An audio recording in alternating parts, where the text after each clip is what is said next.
While Trump's talking policy, Biden says his uncle was eaten by cannibals. My uncle, they called him Ambrose, Bosie, they called him Bosie. My uncle Bosie was a hell of an athlete, they tell me, when he was a kid. And he became an Army Air Corps before the Air Force came along.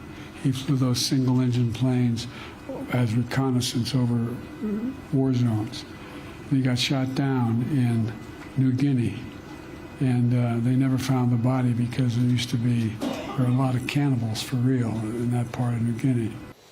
The Pentagon says Biden's uncle was a passenger when the plane's engines failed and the aircraft ditched into the ocean.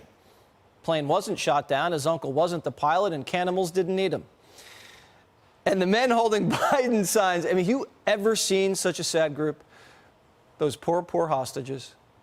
I agree. Second Lieutenant Ambrose J. Finnegan was a war hero, but the Pentagon says, for unknown reasons, the plane was forced to ditch in the ocean. Both engines failed at low altitude. Why is President Biden saying he was shot down? There's no evidence of that.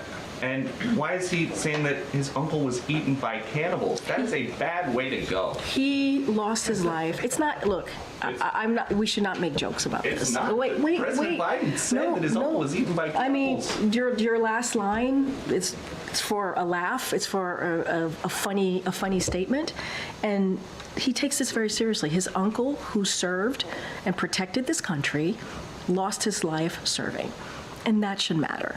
You have a president that lifts up our U.S. troops, our American veterans, every day, who thinks about them, who actually thinks they're all heroes, and they are.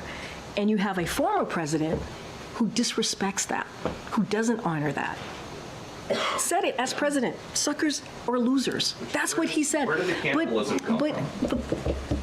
I think you're missing the point. The point is you have a president that lifts up American veterans, who lifts up our U.S. service members. And that's what matters. He understands how critical and how important it is to be commander-in-chief.